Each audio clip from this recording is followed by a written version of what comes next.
एक महिला भक्त वृंदावन से बिहारी जी लेकर अपने घर आई और तभी बाहर से गोलू घर के अंदर आया और माँ से पूछता है कि माँ ये कौन है। तो मैया ने बोला ये भगवान है और ये ही हमारे मालिक हैं। अब तो घर में जब भी कोई नई चीज बनती तो सबसे पहले बिहारी जी को भोग लगता। पहले यह सब चीजें गोलू को सबसे पहले मिलती थीं। इससे गोलू बहुत चिढ़ने लगा और मन ही मन ठाकुर जी को कोसने लगा। एक दिन गोलू की माँ काम पर जाते समय बोली, गोलू यमुना जी से मटके में जल भरकर लाना। जब गोलू पानी भरने के लिए जाने लगा तो जाते जाते बिहारी जी को कहने लगा, खाने के लिए तो सबसे पहले तैयार रहते हो, लेकिन काम तो मुझे ही करना पड़ता है। अगर यहाँ रहना है तो काम करो। कहकर गोलू यमुना जी से जल भरने के लिए चल पड़ा।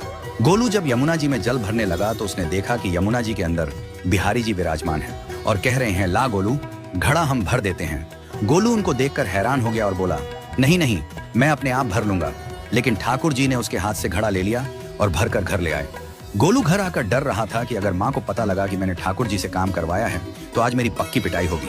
माँ ने घर आकर बिहारी जी को गीले कपड़ों में देखा तो एकदम से हैरान हो गई और कहने लगी कि गोलू ये जरूर तेरी शरारत है, जरूर तूने ही इन पर जल डाला है। गोलू ने अपनी माँ को समझाने का बहुत प्रयास किया, लेकिन माँ ने उसको डांट कर चुप करा दिया और ठाकुर जी के भीगे हुए वस्त्रों को बदलने लगी। अगले दिन जब माँ ने गोलू को अनाज पिसवाने का काम दिया तो बिहारी जी फिर अनाज का कनस्तर ले आए और माँ को ठाकुर जी के वस्त्रों के ऊपर सूखा आटा पड़ा मिला। तो माँ ने फिर गोलू को डांटा कि तुझे पता नहीं कि ये हमारे भगवान हैं और तू भगवान के साथ शरारत करता है। आज तूने फिर इनके ऊपर आटा फेंका है। तो गोलू शपथ लेकर कहने लगा, नहीं माँ, मैंने कोई शरारत नहीं करी है। ये तो मेरे हाथ से गेहूं का कनस्तर लेकर खुद पिसवा कर आए हैं। गोलू की माँ आज बहुत गुस्सा हुई। अगले दिन फिर माँ बोली, बेटा गोलू, आज तुम्हारे बाबा बाहर गांव से वापस लौट आएंगे। बस आज का ही काम है, तुम जंगल से थोड़ी लकड़ियां ले आना। गोलू फिर डर गया, कहीं ठाकुर जी फिर मेरे पीछे ना आ जाएं।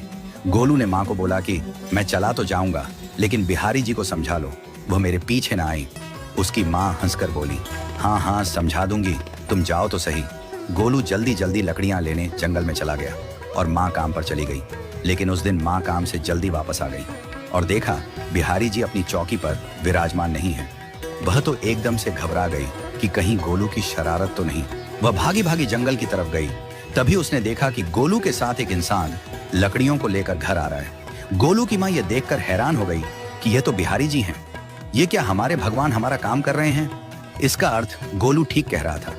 वह जल्दी जल्दी भागकर ठाकुर जी के पास गई और लकड़ियां उनके हाथ से लेते हुए उनके चरणों में गिरकर रोती हुई बोली, हे बिहारी जी, ये आप क्या कर रहे हो? मुंह गरीब का काम क्यों कर रहे हो?